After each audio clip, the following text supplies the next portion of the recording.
한 분을 여러분에게 소개하면서 오늘 말씀을 시작하고자 합니다. 그는 이탈리아에서 수학을 했고요. 세계적인 대회를 석권하는 아주 잘 나가는 성악가였습니다. 오페라 주역으로 등장하면서 그가 더 타임스에는 아시아에서 100년에 한 번 나올까 말까 할 정도의 아주 뛰어난 목소리다라고 하는 극찬을 받을 정도로 아주 잘 나가는 성악가였습니다. 2005년에 웬만한 사람에게는 제공되지 않는 한 유명한 독일의 극장에서 전속 계약을 맺게 되고 거기에 이제 오페라의 신성으로 떠오르게 됩니다. 그런데 그해 2005년에 그에게 그렇게 참 멋지게 그렇게 활약하고 있던 그에게 돌연 갑상선암이라고 하는 선고가 내려지게 됩니다. 또 그 수술을 받던 중에 그는 성대 신경이 끊어지고 맙니다. 그리고 한쪽 오른쪽 그 폐 기능까지도 잃어버리게 되었다는 것입니다. 자, 무엇을 의미하는지 아시겠죠? 성악가에게 있어서 일어난 일입니다. 그는 더 이상 이제 목소리를 낼 수가 없게 되었습니다. 이것은 그에게 있어서 직업적으로 말하면 사형 선고라고 할 수 있습니다. 그 무너져 내리는 충격을 받았을 때 이 성악가는 한 가지 누군가 들려준 한 메시지를 그 마음에 작은 희망으로 붙잡게 됩니다. 그것은 포기하지 말라는 것이었습니다. 포기하지 말라. 한번 따라합시다. 포기하지 말라. 예, 그가 그 충격적인 사실, 그에게 닥쳐온 이 충격적인 불행의 사건을 그가 어떻게 극복할 수 있었는가? 바로 그 포기하지 말라라고 하는 한마디 말이 그에게 큰 용기를 주었다고 합니다. 그리고 피나는 노력 끝에 사형 선고, 이 성악가에게 있어서 사형 선고와 같은 그런 몸에 이제 장애를 갖게 된 그에게 6년이라고 하는 피나는 노력을 거쳐서 이제 그에게 더 페이스 콘서트라고 하는 연주회를 열게 되었다고 합니다. 그러면서 그는 그런 마치 터널 끝에 빛이 있는 것처럼 그의 인생은 다시 시작되었다는 이야기를 제가 보게 되었습니다. 그분의 이름은 성악가 배재철이라고 하는 분의 이야기입니다. 자, 여러분, 오늘 우리가 살아가고 있는 이 시대를 가만히 들여다보면 뉴스를 볼 때마다 느끼는 것은 좋은 소식보다는 나쁜 소식이 얼마나 우리에게 전해지는지 모릅니다. 어쩌면 이런 현상들은 상당히 전 세계적으로 펼쳐져 있는 것 같습니다. 불경기는 언제 끝날지 모르고요. 종종 사람들과 이야기를 하다 보면은 그들에게 있어서 아주 불만 소리가 나옵니다. 너무나 힘들다는 얘기를 하고 있습니다. 이것은 마치 전염병처럼 그런 느낌들, 그런 마음들이, 그런 이야기들이 사람들 사이에서 번져가고 있는 것입니다. 그래서 많은 사람들은 이 좌절감에 빠져 있습니다. 그런데 여러분, 오늘 설교 제목은 기쁜 소식입니다. 그런 좌절감 속에 빠져 있는 사람들을 향해서 오늘 우리가 함께 읽은 이 베드로전서, 오늘부터 여러분들과 같이 이 주일 아침에 나누게 될 말씀입니다. 이 베드로전서가 기록된 목적은 바로 그런 좌절 가운데 빠져 있는 사람들을 향해서 이 땅에서 상처받은 이들을 위해서 기록된 성경이라는 사실입니다. 오늘 이 성경을 우리가 깊이 묵상할 때 저와 여러분이 삶에서 겪고 있는 그런 많은 상처와 아픔들이, 그런 좌절들이 어떻게 극복이 될 수 있는지에 대한 지혜를 얻을 수가 있습니다. 자, 오늘 우리가 3절, 4절을 보았는데요. 1장 6절의 말씀을 한번, 여러분 성경에 있으신 분들 6절 말씀을 한번 함께 읽었으면 좋겠습니다. 여러분 성경이 펴져 있으신 분들, 찾으신 분들은 같이 6절의 말씀을 읽고, 없으신 분들은 그냥 들으시기 바랍니다. 시작. 그러므로 너희가 이제 여러 가지 시험으로 말미암아 잠깐 근심하게 되지 않을 수 없으나 오히려 크게 기뻐하는도다. 아멘. 잠깐 근심하게 되지 않을 수 없으나 오히려 크게 기뻐하도다.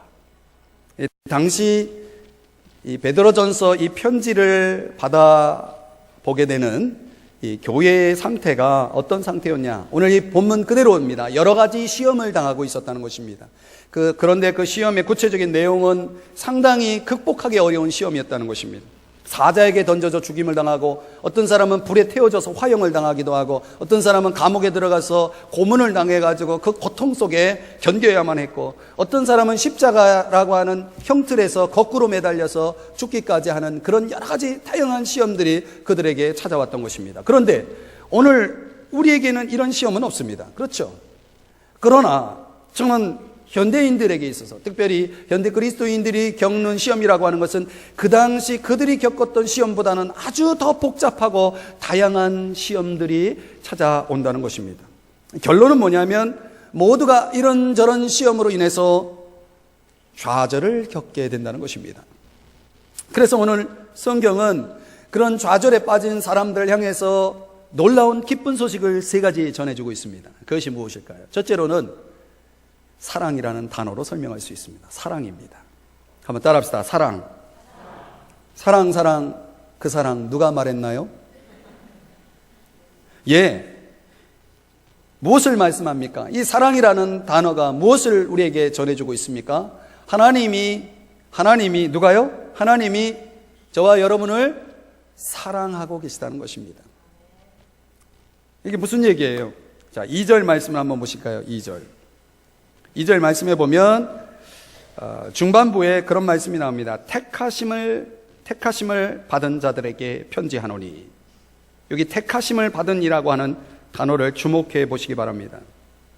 자, 하나님이 나를 사랑하고 계시다. 아니, 내가 지금 힘들어 죽겠는데, 내가 좌절 속에 지금 빠져 있는데, 내가 낙심 가운데 있는데 하나님이 나를 사랑하신다고요? 도대체 그게 무슨 말이에요? 하나님이 어떻게 나를 사랑하신다는 거예요? 예, 하나님의 사랑이 어떻게 나타났는가? 오늘 성경에서는 하나님이 나를 선택했다는 것입니다. 도대체 하나님이 나를 선택했다는 의미가 무엇일까요? 이것은 나를 선택하신 하나님이 나에 대한 모든 것을 다 아신다는 의미가 있습니다. 하나님은 저와 여러분을 너무나 잘 아십니다. 또한 하나님은 저와 여러분을 향하신 놀라운 계획과 목적을 갖고 있다는 것입니다. 그리고 또한 그런 목적을 가지고 저와 여러분을 하나님의 가족의 한 일원이 되게 하셨다라고 하는 그런 의미에서 선택입니다. 그런데 하나님이 그렇게 우리를 그런 목적을 가지고 하나님의 가족이 되게 하고, 또 하나님이 그렇게 나를 사랑하신다는 것이 도대체 그 이유가 뭐냐? 왜 하나님은 나를 선택하시고 나를 사랑하시는가? 내가 무엇을 했기 때문에요? 하나님 앞에 내가 어떻게 했기 때문에? 아니에요.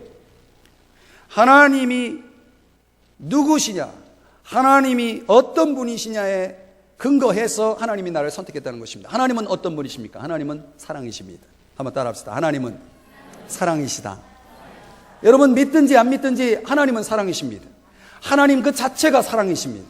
그래서 하나님은 우리를 이처럼 사랑하셔서 저와 여러분을 선택하신 것입니다. 거기에는 하나님은 사랑의 하나님이실 뿐만 아니라 동시에 은혜의 하나님이시라고 성경은 말씀하고 있습니다. 우리에는 아무도, 저와 여러분 중에는 선택받을 자격을 가진 사람은 한 사람도 없습니다. 그럼 무슨 근거로 선택했는가? 오늘 3절 말씀에 보면 이런 표현이 나옵니다. 그의 많으신 긍휼대로. 중간에 보면 그의 많으신 긍휼대로라고 하는 표현이 나옵니다. 하나님은 어떤 하나님이라고 말씀하십니까? 긍휼이 많으신 하나님, 긍휼이 풍성하신 하나님. 긍휼이라고 하는 것은 무엇입니까? 쉽게 얘기하면 자비라는 단어로 바꿔볼 수 있습니다. 이것은 내가 한 어떤 행위에 의해서 결정되어진다라고 하는 것이 아닙니다. 내가 아무리 열심히 해도 얻을 수 없는 것이 있습니다. 그래서 우리의 인생 속에는 내가 열심히 해서 쟁취하고 구할 수 있고 얻을 수 있는 것이 있다면, 반대로 그렇게 할 수 없는 것들에 대해서는 하나님은 어김없이 공짜로 주시는 것입니다. 그래서 성경은 그것을 가리켜서 은혜라고 말하는 것입니다. 하나님이 저와 여러분을 선택할 때에는 내가 무엇을 어떻게 해서 얻을 수 있는 것이 아니기 때문에 그것을 그냥 주셨다는 것입니다. 은혜로. 믿습니까? 근데 성경은 그것을 거듭났다라고 표현합니다. 영어로는 born again이라고 말합니다. 다시 태어났다는 것입니다. 하나님은 저와 여러분을 다시 태어나게 하시는 하나님이십니다. 30대 젊은이가 있었습니다. 그의 이름은 에드워드 모트라고 하는 분입니다. 이분은 가구를 제조하는 공장에서 일하는 사람이었습니다. 그런데 그는 그런 공장에서 일하면서 아주 심한 열등감을 가지고 일을 하고 있었습니다. 도대체 내가 이런 공장에서 이런 망치질이나 하면서 내가 내 인생을 살아야 할 것인가 라고 하는 그런 생각을 하면서 그런 원망을 하고 있었습니다. 도대체 내 부모는 나에게 이런 정도의 삶밖에 줄 수 없는가 라고 하는 생각을 하면서 부모를 원망하고 자기 인생을 원망하고 그에게 있어서 삶은 전혀 무의미한 것이고 그는 그의 인생 속에 소망이라는 것을 전혀 찾아볼 수 없는 삶을 살고 있었던 것입니다. 여러분 중에도 혹시 이런 사람이 있습니까? 그러던 어느 날 그 추운 겨울날에 이 에드워드 모트가 런던의 거리를 지나가다가 문득 그의 마음속에 교회를 한번 가야 되겠다라고 생각을 하고 런던 거리에 있는 작은 교회에 들어가 보게 되었다고 합니다. 그런데 그 교회에 마침 예배를 드리고 있었다는 것이에요. 오늘 이렇게 우리들처럼 말이죠. 그런데 그날따라 목사님이 설교 주제가 말씀 주제가 거듭나는 교리라는 제목의 말씀이었다는 것이에요. 이 에드워드 모트가 심한 열등감, 열등의식 속에 원망 속에 살아왔던 인생은 무의미하다라고 생각했던 이 젊은이 에드워드 모트가 그 설교를 들으면서 마음속에 이상하게 강렬한 소원이 생기더라 합니다. 무슨 소원이요? 내가 거듭나야 하겠구나. 내가 다시 태어나야 되겠구나. 내 인생을 더 이상 이렇게 살아서는 안 되겠구나 라는 생각에 마음이 확 열리면서 그가 그 목사님이 전해주는 말씀을 듣고 예수님을 마음에 영접하고 그 설교를 통해서 그가 거듭나게 되었다고 합니다. 그런데요, 그가 그런 마음의 문을 열고 예수님을 영접해서 거듭난 그날 그의 일기에 다음과 같이 그가 경험한 것을 이렇게 기록했다는 거예요. 내 망치는 이제 노래하기 시작했다. 원망의 망치가 뭘 하기 시작해요? 노래하기 시작했다. 내 망치는 이제 춤을 춘다. 내 눈동자는 생기가 돌고 내 마음속에는 생수가 솟는다. 예수께서 내 마음에 오셨기 때문이다. 나는 거듭났다. 그는 에드워드 모트는 이렇게 일기장에 그날의 사건을 요약하고 기록하면서 그는 이제 행복한 젊은이가 되었다는 것입니다. 그리고 그의 삶은 점점 풍요로워졌습니다. 급기야 그가 다녔던 회사를 소유하는 소유자가 됩니다. 그리고 성공적인 CEO가 되었다는 것입니다. 그렇게 살던 이 에드워드 모트가 어느 날 갑자기 물밀듯 마음에 감사의 마음이 넘쳐 흐르기 시작해요. 그렇게 내 인생을 원망하며 살았던 내가 이렇게 하나님의 주신 부여를 누리면서 이렇게 성공의 자리에 있기까지 이 모든 것이 다 하나님의 은혜라는 생각을 하면서 그가 감동을 받아가지고 종이에다가 시를 쓰기 시작합니다. 그런데 그 시의 내용은 이런 내용입니다. 이 몸의 소망 무언가 우리 주 예수뿐일세. 우리 주 예수 밖에는 믿으리 아주 없도다. 주 나의 반석이시니 그 위에 내가 서리라. 주 나의 반석이시니 그 위에 내가 서리라. 어디서 많이 들어본 가사죠? 여러분, 이 에드워드 모트가 깨달은 게 뭡니까? 이 몸의 소망 무언가 우리 주 예수 밖에는 없다고 고백하고 있습니다. 여러분, 거듭났다는 것이 무엇을 의미합니까? 예수님 안에서 새롭게 시작했다는 의미입니다. 하나님의 자녀로 인생을 새롭게 시작하기 원하십니까? 그렇다면 여러분 거듭나야 합니다. 거듭나기를 원하십니까? 그렇다면 여러분 안에 예수님을 모셔드려야 합니다. 예수님이 교회 안에 있는 예수님이 아니라 예수님이 어느 지역에 있는 예수님이 아니라 여러분 마음속에 계시는 예수님이 있을 때만이 여러분은 born again, 여러분의 인생을 새롭게 시작할 수 있는 것입니다. 에드워드 모트가 그것을 경험한 것입니다. 이 세상에 믿을 사람이 어디 있습니까? 여러분, 이렇게 비관적인 이야기를 해서 죄송하지만 이 세상에는 믿을 사람이 없는 것입니다. 여러분, 이렇게 설교하는 이철희 목사도 믿지 마십시오. 여러분, 이 세상에는 믿을 이가 오직 예수님밖에 없는 것입니다. 그렇게 믿고 사시는 분에게는 소망이 있는 것입니다. 만왕의 왕이신 하나님의 가족이 되고 인생의 새로운 기회가 펼쳐지고 수많은 하나님의 자녀됨의 특권을 누릴 수 있는 것은 거듭날 때만이 가능한데, 여러분, 그런 거듭나는 역사가 바로 하나님이 나를 사랑하시는 증거인 것입니다. 여러분, 환경이 나를 행복하게 하는 것이 아니라 예수님이 나를 행복하게 하는 것입니다. 에드워드 모트가 예수님을 영접할 때 그 원망의 망치가 춤을 추는 망치가 되었던 것처럼 인생은 그렇게 달라질 수 있는 것입니다. 무엇을 통해서요? 예수님을 만나고 거듭날 때 그런 역사가 일어나는 것입니다. 여러분, 아셔야 됩니다. 내가 문제 가운데 있을지라도 여러분, 분명히 알 것은 하나님은 여전히 나를 사랑하신다는 것입니다. 그것을 깨달을 때 저와 여러분은 위로가 되고, 그것을 깨달을 때 저와 여러분은 그 절망 속에서, 좌절 속에서도 이겨낼 수 있는 것입니다. 두 번째로, 여러분, 우리가 좌절 가운데 빠질 때 우리가 꼭 기억해야 될 메시지가 있습니다. 그것은 하나님이 역사하고 있다는 것입니다. 역사라는 단어를 기억하십시오. 하나님께서 내 삶 속에 역사하고 있다는 생각을 하셔야 됩니다. 여러분, 우리는 이렇게 생각합니다. 문제가 있으면 하나님이 나를 사랑하지 않는구나, 문제가 있으면 하나님이 나를 떠났구나, 하나님이 나에게 관심이 없구나. 아닙니다. 여러분, 하나님은 내 삶 속에 여전히 역사하고 있다는 것입니다. 하나님은 나를 사랑하십니다. 동시에 하나님은 나의 삶을 간섭하고 있다는 것입니다. 그러면 하나님은 왜 내 삶 속에 문제를 허락하실까요? 이유가 있습니다. 그 문제가 나를 하나님이 원하시는 사람으로 바꾼다는 것입니다. 오늘 성경 2절의 말씀에 보면은 이런 표현이 나옵니다. 곧 하나님 아버지의 미리 아심을 따라 성령이 거룩하게 하심으로. 여기 성령이라고 하는 단어가 나옵니다. 이것은 삼위일체 하나님, 성부, 성자, 성령, 삼위일체 하나님 가운데 한 분이신 성령 하나님을 가리키는데, 그 성령 하나님이 저와 여러분 안에 들어오시면 두 가지 일을 하십니다. 먼저 우리를 깨끗하게 합니다. 두 번째, 우리를 변화시킵니다.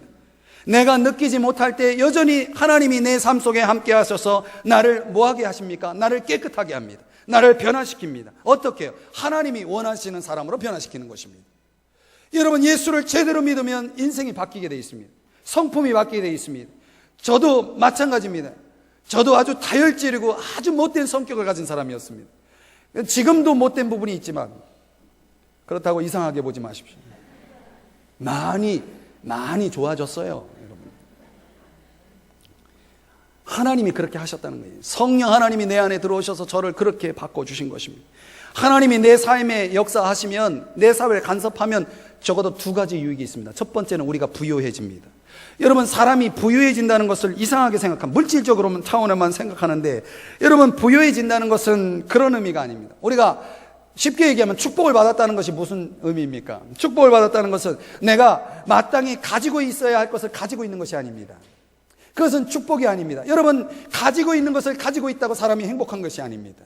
진정한 부유는 내가 필요한 것을 가질 때 부유가 이루어집니다. 내가 필요한 것, 그것을 하나님이 내가 필요한 것을 채워주실 때 우리는 그것을 축복이라고 하는 것입니다. 나는 원하지만 하나님이 보실 때 내게 필요하지 않아요. 그러면 하나님이 주시지 않습니다. 여러분, 어린애가 엄마 칼 줘요, 장난감으로 가지고 놀게 칼 달라고 하면, 여러분, 어느 부모가, 어느 엄마가 그 칼을 아이에게 주겠습니까? 그것이 유익하지 않은데 어떻게 줄 수 있습니까? 여러분, 하나님은 그런 하나님이신 것입니다.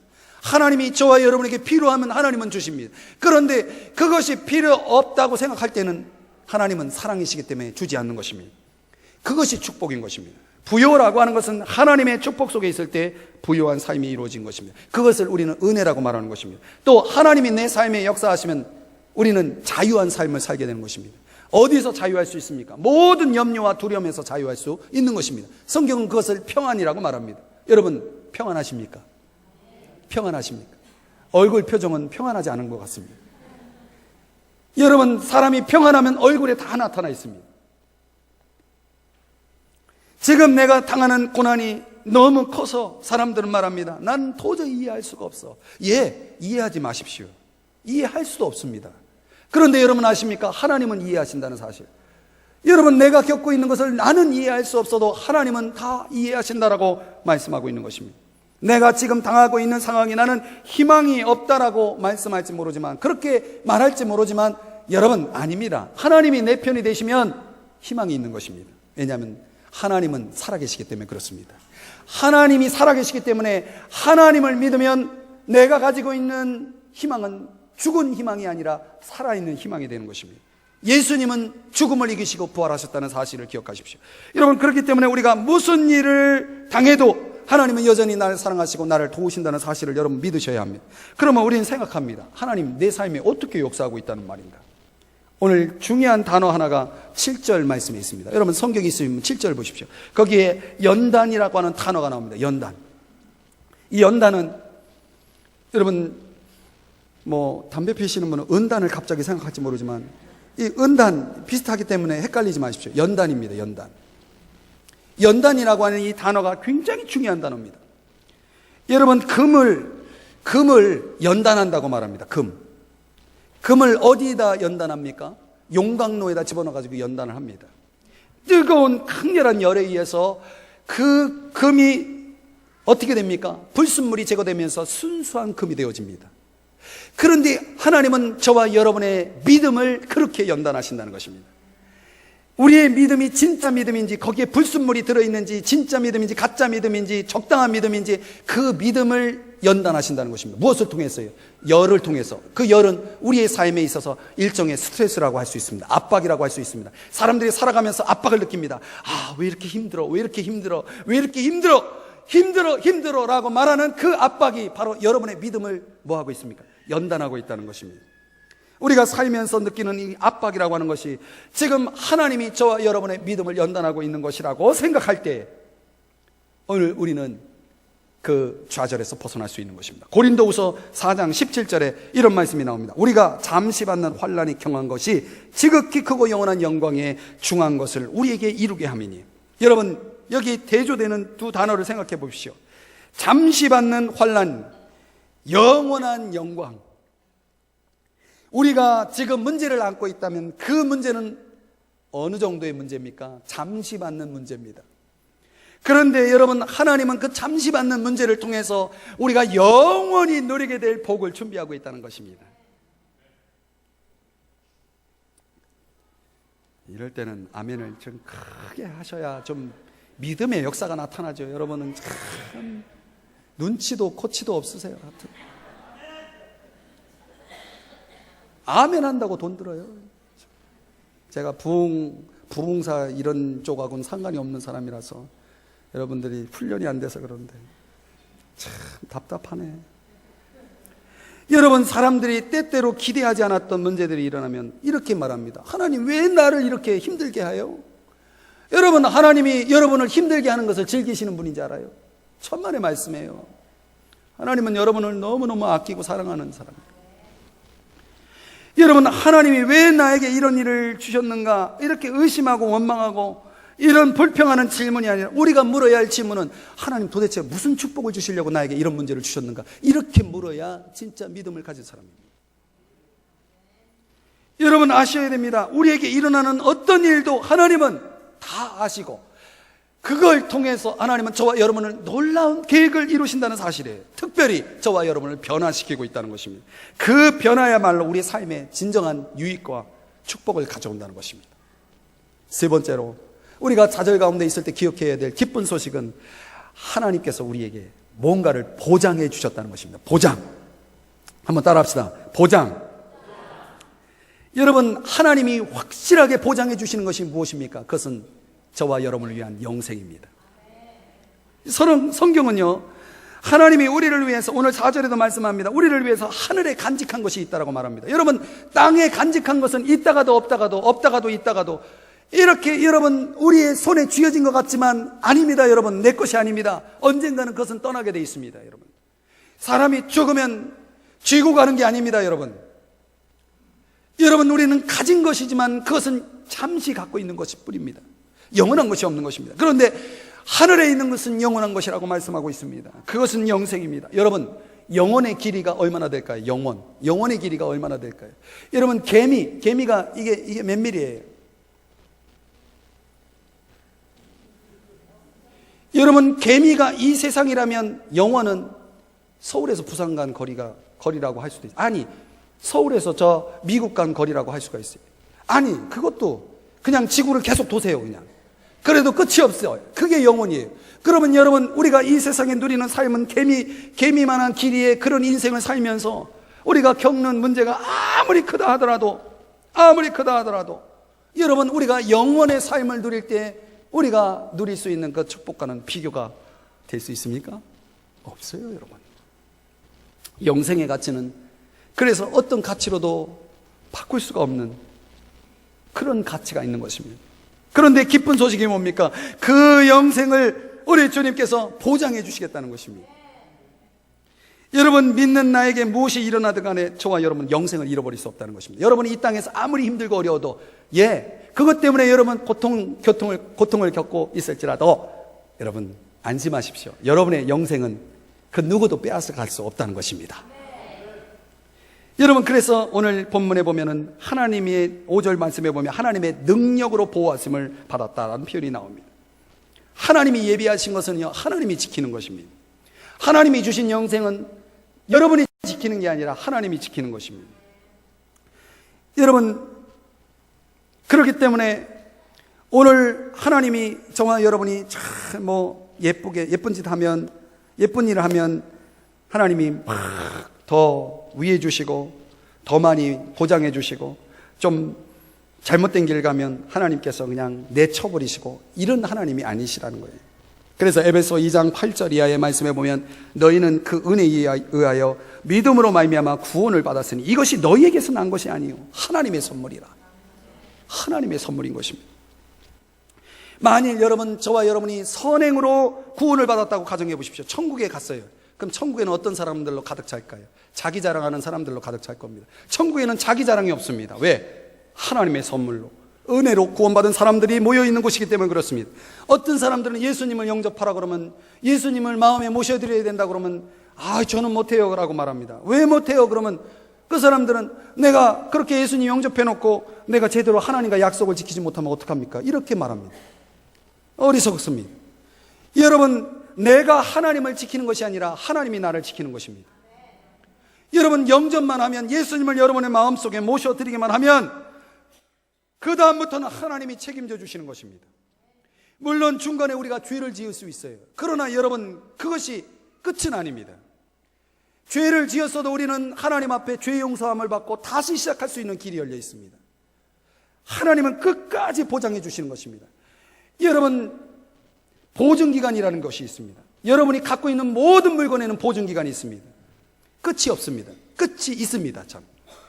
그러나 영생의 선물은 보증기간이 없습니다. 영원하기 때문에 그렇습니다. 직장을 잃어버릴 수도 있습니다. 건강을 잃어버릴 수도 있습니다. 돈도 잃어버릴 수 있습니다. 그러나 여러분, 결코 잃어버리지 않는 것은 바로 하나님이 주신 선물, 영생의 선물입니다.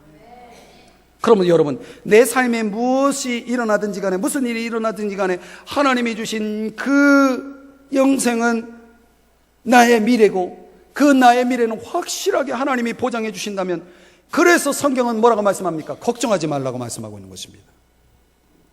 우리가 받는 고난은 천국에서 누린 상급과 비교할 수 없을 만큼 놀라운 것입니다. 그래서 저와 여러분이 좌절 가운데 빠져 있다면, 또 좌절을 극복하고 살아가기를 원한다면 저와 여러분 천국의 소망을 가져야 하는 것입니다.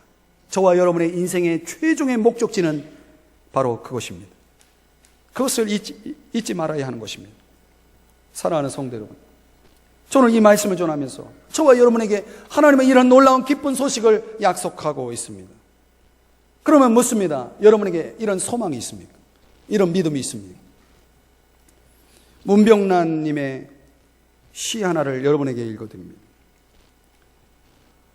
제목은 희망가입니다. 얼음장 밑에서도 고기는 헤엄을 치고, 눈보라 속에서도 매화는 꽃망울을 든다. 절망 속에서도 삶에 끊기는 희망을 찾고, 사막의 고통 속에서도 인간은 오아시스의 그늘을 찾는다. 눈 덮인 겨울의 밭고랑에서도 보리는 뿌리를 뻗고 마늘은 빙점에서도 그 매운맛 향기를 지닌다. 절망은 희망의 어머니, 고통은 행복의 스승. 시련 없이 성취는 오지 않고 단련 없이 명검은 날이 서지 않는다. 꿈꾸는 자여, 어둠 속에서 멀리 반짝이는 저 별빛을 따라 긴 고행길 멈추지 말라. 인생 항로 파도는 높고 폭풍은 몰아쳐 배는 흔들려도 한 곱이 지나면 구름 뒤 태양은 다시 뜨고 고요한 뱃길 순항의 내일이 꼭 찾아온다. 저는 이 시인의 희망가의 속에서 또 성경의 메시지를 다시 한번 묵상하게 됩니다. 여러분, 구름 뒤에 태양은 다시 뜨는 것입니다. 독일의 소설가 장 파울이 두려움에 대해서 이렇게 말합니다. 소심한 자는 위험이 일어나기 전에 무서워하고 어리석은 자는 위험이 일어나고 있는 동안 무서워하고 대담한 사람은 위험이 지나간 다음에부터 무서워한다. 결국은 모든 인간이 다 무서워한다는 거 아닙니까? 여러분, 무엇을 두려워하십니까? 무엇 때문에 낙심하시고 좌절하십니까? 여러분, 그것이 여러분에게 찾아온 위험이라면 여러분 염려하지 마십시오. 그 위험은 하나님의 손 안에 있습니다. 여러분이 하나님 안에서 하나님이 여러분을 사랑하신다는 것을 기억하고 여러분을 하나님이 너무너무 사랑하셔서 여러분의 삶 가운데 여전히 간섭하시고 역사하고 있다는 것을 기억하고 여러분의 미래에 확실한 영생이 보장되어 있다는 사실을 여러분이 믿는다면 그 영생의 삶에 대한 천국에 대한 소망을 여러분이 붙잡고 살아간다면 좌절은 여러분의 인생 속에 드리워지지 않을 것입니다. 그것은 다른 사람의 이야기가 될 것입니다. 여러분에게 있어서 여러분은 희망만이 산 소망만이 있을 것입니다. 여러분 안심하십시오. 기도하겠습니다.